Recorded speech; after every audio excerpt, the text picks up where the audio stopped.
gars, c'est Moutmout. Bienvenue aujourd'hui pour une nouvelle vidéo. Aujourd'hui, pour commencer le mois de mars, on va pas se le cacher, on a un véhicule incroyable. Quand je dis incroyable, c'est un véhicule RS, donc un véhicule qui est le modèle Sport, le Trailblazer 2024. On parle d'un véhicule à 37 800 $, donc 38 000 $. Le modèle RS qui est un petit peu plus puissant, on parle de 155 chevaux. Fait que c'est assez performant pour ce type de véhicule qui est très léger. Ça ressemble un peu, je dirais, c'est une Kia Soul d'état moderne, un peu plus beau, un petit peu plus méchant. On a l'option des badges noirs en avant qui est très jolie. Puis je vais vous montrer ce véhicule-là aujourd'hui en faisant le tour avec vous. Ici, au niveau des pneus, on parle de pneus 18 pouces avec des mags qui sont assez simples. Évidemment, on est l'hiver au Québec, il y a de la neige partout. C'est assez dur de garder un véhicule propre. Si jamais vous êtes un concessionnaire et vous voulez que je filme vos véhicules, n'hésitez pas. J'aurai pas besoin de vous les flouter à ce moment-là. On va vous faire une belle publicité. N'hésitez pas à me contacter. Mon courriel s'affiche juste ici à l'écran. On parle d'un côté de véhicule. Je vous dirais ça me fait beaucoup penser à un Hyundai Venue. Je vous dirais c'est assez similaire au niveau de la taille. Par contre, je trouve qu'au niveau du look, on est beaucoup plus sportif, beaucoup plus agressif. Puis honnêtement, pour 155 chevaux, je suis assez surpris au niveau du volant. C'est quand même agréable à conduire. Si vous venez avec moi juste ici, on a la trappe à essence qui est juste ici à l'arrière gauche, côté conducteur, et on va passer à l'arrière. On a deux pots d'aération qui font très sportifs, les deux pots de chaque côté, très gros. C'est très rare qu'on a ça sur un véhicule d'origine. Trailblazer, logo en noir encore une fois, logo en noir juste ici. Petit arrière qui fait assez agressif. Évidemment, je trouve ça décevant d'avoir un arrière, un devant aussi agressif pour un véhicule qui manque de puissance. J'ai l'impression que le modèle RS aurait faire au moins 200 chevaux afin d'aller chercher quelque chose de plus intéressant. Mais ça ressemble à ça au niveau de l'arrière. Juste ici, j'ai un peu l'impression que ça ressemble à une trappe claire. Je pourrais pas vous dire c'est quoi, c'est un peu spécial. Moi, j'imaginerais bien une lumière rouge que quand tu freines, ça flash ou un peu F1 style, là, ça aurait pu être pas pire. Juste ici, on se retrouve pour le compartiment moteur. Il est assez sale, on va pas se le cacher. On a un turbo, c'est bien écrit, on le voit très bien. On a un turbo à l'intérieur, c'est un 3 cylindres qui est turbo compressé, 1.3 litres.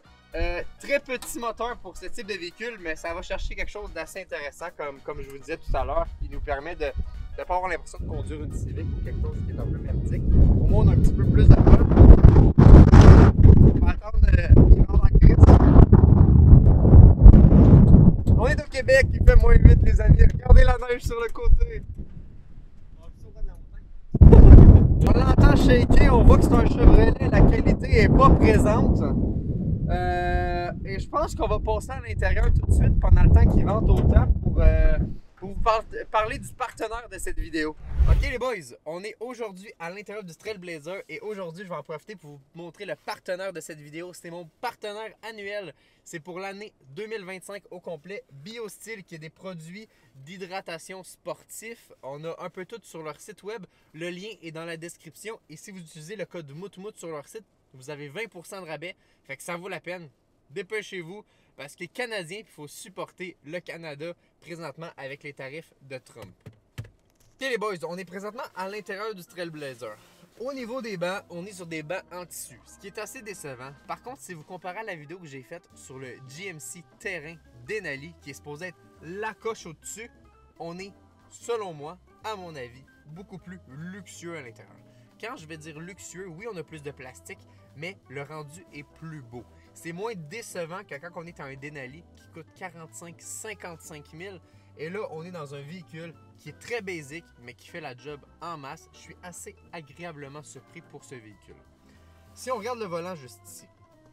Si on se passe au volant juste ici, ben le logo noir, évidemment, c'est un gros plus. On a des vrais boutons. Ça, c'est très cool. Moi, vous le savez, je suis un grand fan des boutons et je trouve que c'est important. Vraiment énormément important. Juste ici, bon, évidemment, pour mettre les clignotants et les hautes automatiques. Les wipers juste ici, assez basique. Quand on se pose sur le côté, pas besoin de le voir, c'est des petits boutons qui sont pas nécessaires. On peut mettre les fog lights, donc les lumières qui sont en dessous du véhicule. On peut gérer la luminosité et juste ici pour mettre les lumières en mode automatique parce que c'est chiant de fermer les lumières à chaque utilisation du véhicule. Ça ressemble à ça juste ici. Quand on passe ici au système d'infodivertissement, on a les 4 flashers juste ici quand on clique dessus.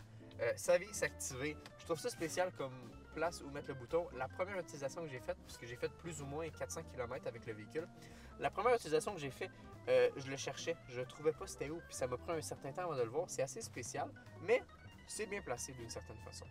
Juste ici, ben, on a le système d'infodivertissement, le CarPlay, mais si on se retire du CarPlay, on a juste ici l'option de GM Chevrolet. C'est exactement la même chose avec l'application My Chevrolet qui est juste ici, ou si vous êtes sur GM, My GM, c'est exactement le même système d'infodivertissement. La plupart des gens vont utiliser directement CarPlay. C'est beaucoup plus simple. Quand on passe juste ici à la chaleur, pour voir un peu ça ressemble à quoi. Bon, pour les fenêtres, pour nous, pour les pieds, pour dégivrer, etc. Les bancs chauffants. On n'a pas les bancs refroidissants sur ce véhicule. Et juste ici, on a l'option pour monter le chauffage. Et je le cherchais juste avant de commencer ce plan-là. Mais juste ici, pour décider d'activer les fans et ou les baisser si on ne se met pas en automatique. Lorsqu'on passe à la console centrale, juste ici, on a une place où charger son téléphone, ce qui est très utile dans les véhicules 2024. Juste ici, on a la prise 12 volts qui est juste là. Et on a du USB-C. C'est très bien parce qu'on s'en va dans un monde d'USB-C et les constructeurs ont commencé à le comprendre. On n'a pas le choix d'aller là-dedans. Le port USB aussi qui est juste ici. Évidemment, on a un vrai pommeau de vitesse. On n'est pas sur des boutons comme le terrain. C'est normal, c'est un mode RS. On est dans un véhicule qui est une option RS. C'est pas des boutons, c'est un vrai pommeau de vitesse. Juste ici, on a le mode All-Wheel Drive qui est bel et bien activé parce que sinon, on est en traction. Juste ici, on a le modèle Sport qu'on peut activer qui fait pas de différence à mon avis. Mais ça, faut pas le dire. L'antipatinage se garde entre les lignes et l'option pour fermer le moteur à toute utilisation quand on arrive à un stop ou peu importe, le moteur va s'éteindre. Ça ressemble à ça pour la console centrale. On a quand même beaucoup d'espace juste ici. Et si je lève ça juste ici, c'est assez décevant, je vous dirais, pour le type de véhicule qui est là. Mais ça fait la job. Fait que sur ce, on va passer à l'arrière du véhicule. En train d'oublier de vous présenter les cadrans avant de passer à l'arrière. Donc, on a la vitesse qui est juste ici, le nombre de kilomètres restants pour aller gazer. Juste ici, c'est très cool le RS qui est là. Je vais laisser le focus sur faire. Donc, le RS dans le cadran des RPM, ce que je trouve très cool. Et juste ici à droite, les vitesses 220 km/h. C'est très cool. Honnêtement, on a le mode électronique, je vous dirais, et les vrais cadrans, ce qui est très cool parce que ça se fait de moins en moins aujourd'hui. Et ça, je suis très fan de ce type de modèle-là.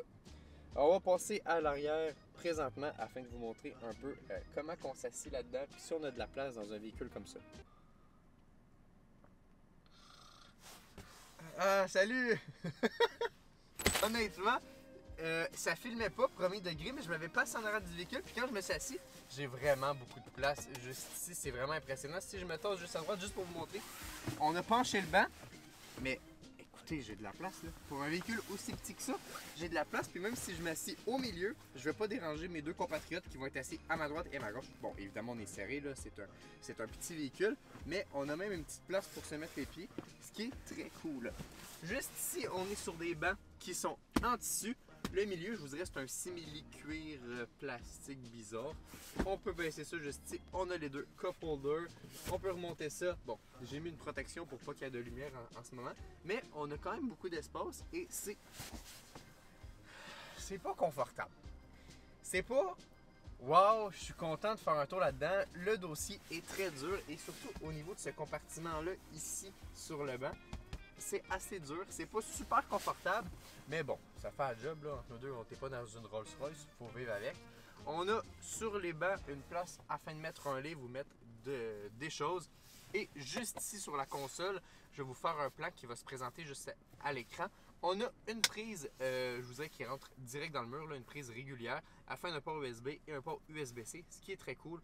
On a deux cup holders de chaque côté dans les fenêtres, ce qui nous donne beaucoup de place. Et évidemment, un toit panoramique que j'ai oublié de vous présenter, qui est juste ici et qui est honnêtement très cool pour ce type de véhicule. Bon, c'est le temps d'aller affronter le froid. On va se retrouver à l'extérieur afin de vous présenter la valise, parce que oui, il fait froid au Québec. Regardez ma caméraman comment elle est placée pour filmer. Il faut ce qu'il faut. Valise électrique, on se retrouve sur un modèle qui est très cool. On pèse sur le bouton, ça se ferme, on pèse sur le truc, ça se lève. Moi je trouve ça cool parce que tous les véhicules que j'ai eu, il n'y avait pas ça, ils étaient trop vieux. Mais option très basique, évidemment. Ce qui est très cool, quand on arrive à l'arrière du véhicule, c'est qu'on a honnêtement beaucoup de place pour un véhicule comme ça. Beaucoup de place quand même en hauteur aussi. Et quand on tire ça juste en dessous, bon, j'ai beaucoup de choses, mais juste ici, on a le pneu de secours, ce qui est très rare pour un véhicule comme ça. Et on a toutes les options là, afin de partir le véhicule comme du monde. Et moi, ce que je trouve très cool, je vais relever ça. Ce que je trouve très cool, c'est les deux compartiments sur le côté. C'est là qu'on va mettre des câbles à booster si on est mal pris. C'est là qu'on va mettre tout notre stock qu'on a besoin, tes sacs d'épicerie que tu veux cacher un peu. Là. Ben, moi, c'est là que je les mettrais personnellement. Ça, c'est le véhicule qu'on a juste ici à l'arrière. Très cool, honnêtement, pour un véhicule très basique. Et on va passer à un essai routier. Il faut tester ce véhicule-là et il nous faut des belles conditions pour tester ça. Fait que il fait quand même beau aujourd'hui au Québec, fait qu'on a la chance de pouvoir tester ça en masse. Accrochez vos ceintures, ça part. Non, ça bouge pas tant honnêtement. Les boys, c'est la première fois que je fais un essai routier et que c'est quelqu'un qui me filme. Au début de la vidéo, c'était ça. On le teste aujourd'hui au lieu d'être plugué directement sur la fenêtre. Ça va bouger un peu, on est au Québec, il y a des trous partout évidemment. Mais bon, test routier, je veux dire, il n'y a pas grand chose à dire sur ce véhicule-là. Ce ne sera pas un test routier qui est très long parce que, ben, je veux dire, c'est un véhicule normal. C'est pas un véhicule à haute performance où est-ce qu'on peut vraiment avoir des réactions de fou puis dire oh my god quand ça l'accélère. C'est un véhicule bien basique. On est assez confortable à l'extérieur. On a quand même, comment je peux dire ça? On a quand même une bonne insonorisation à l'intérieur parce qu'on n'entend pas énormément les bruits extérieurs du véhicule et ça, c'est très cool. Le point négatif que je vais donner à ce véhicule-là, c'est évidemment l'écran du CarPlay parce qu'elle est en angle vers le ciel. Quand il y a beaucoup de luminosité, que le soleil est sorti, on voit très peu l'écran et c'est très décevant à mon avis. Juste ici, on va aller vers la gauche et on va taper une petite accélération parce qu'on rentre dans une zone de vitesse plus élevée qu'un petit quartier. Et on va essayer de ne pas mourir. Oh, un Trailblazer vert qui vient de passer devant nous. Et on va faire une petite accélération. On vient quand même entendre beaucoup le moteur, ce qui est très cool. Parce que pour un 1.3, un 3 cylindres, c'est rare d'entendre le moteur quand on accélère. Ça tient très bien les courbes. Honnêtement, on a beaucoup de plaisir. Évidemment, je ne fais pas un petit essai routier basic. Là, on va avoir un peu de plaisir aussi, même si c'est pas un véhicule performance. En passant, les boys, en toute logique, la prochaine vidéo va être assez incroyable parce que ça risque d'être l'essai routier de ma M6. Et là, on va parler d'une puissance qui est d'un autre niveau. Mais pendant ce temps-là, on en profite. Et on teste un véhicule. On teste aussi le freinage, ce qui est assez important dans un véhicule de ce type. Oh, petit asset, très rare. Et on continue sur la route. Je sais pas si tu veux filmer l'avant pour montrer un peu les décors québécois parce qu'on a énormément de Français qui écoutent les vidéos. Et je dis français, mais la Belgique aussi est très présente. Beaucoup de neige ici au Québec. C'est très cool et on peut montrer aussi une petite accélération qui est quand même très cool à montrer. On va freiner, on va réaccélérer et ça tient les courbes assez facilement. Évidemment, la neige à fond, il n'y a plus de neige sur la route. C'est très cool aussi pour des essais routiers de ce type parce qu'on adhère vraiment au sol. Ce qui est un point positif en tant que tel. Quand on fait un essai routier, on ne tombe pas au moins sur nous-mêmes. On va se rendre jusqu'au bout ici de la rue, puis on va revenir assez rapidement, je vous dirais, là, afin de faire un petit débrief sur ce véhicule-là. On est sur le chemin du retour. On a fait quelques accélérations, c'est très cool. Là, il y a des 4 roues devant nous, on est dans le bois, c'est normal. Honnêtement, sur 10, la conduite, ça me fait penser à une Bolt, je vous dirais. Sauf que c'est pas le modèle électrique. Je vous dirais que c'est la Bolt à gaz, ça serait ce modèle-là. Bon, évidemment, je dis en joke Kia Soul, mais il est beaucoup plus beau que le Kia Soul.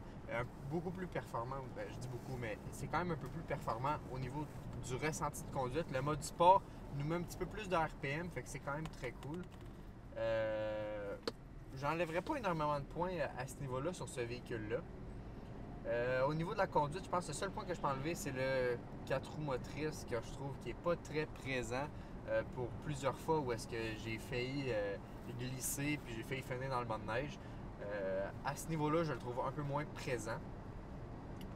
Mais c'est toujours mieux d'avoir un all-wheel drive que d'avoir un traction, évidemment. À part ça, ben, je vous dirais, c'est une petite conduite basique, c'est un petit véhicule basique. On essaie de le conduire de façon aberrante, mais je veux dire, ça reste un Trailblazer. Évidemment, on va avoir une vidéo sur un Blazer qui arrive cette année, un Blazer RS, où est-ce qu'on va avoir beaucoup plus de plaisir, je vous le dis, à tester ce véhicule-là, sachant que c'est un véhicule 100% électrique qui est assez performant et assez cool. Et aussi, normalement, on devrait avoir un Equinox aussi RS afin de pouvoir comparer un peu les deux modèles chez Chevrolet qui sont les plus vendus au niveau de l'électrique et qui, au Québec, sont parmi les modèles les plus vendus. Je vous dirais même le Blazer en octobre, le Blazer en octobre 2024. Le Blazer a été le véhicule le plus vendu pendant un mois, je vous dirais, parce que c'était la fin du gouvernement qui donnait une prime sur les véhicules électriques. Voilà, donc c'était tout pour cet essai routier. J'espère que ça vous a plu. Évidemment, il va y avoir un petit texte écrit qui va sortir aussi sur le site moutmout.ca. Ça s'affiche à l'écran. Moutmout.ca, c'est mon site internet où est-ce que je parle du podcast avec évidemment le podcast en format audio. Où est-ce qu'il y a les vidéos, il y a mes articles écrits. J'essaie de parler aussi des nouvelles automobiles qui se passent sur le moment. N'hésitez pas à aller me suivre. Et vous pouvez même vous abonner à la newsletter. En gros, à toutes les fois que je publie un nouvel article et tout, vous la recevez par courriel. Donc, c'est très cool aussi. Directement sur le site moutmout.ca. Et vous pouvez toujours m'écrire par courriel si vous voulez que je filme votre véhicule. Ça me fait toujours plaisir. On va se retrouver très bientôt pour une prochaine vidéo. C'était Moutmout et à la prochaine. Ciao, ciao.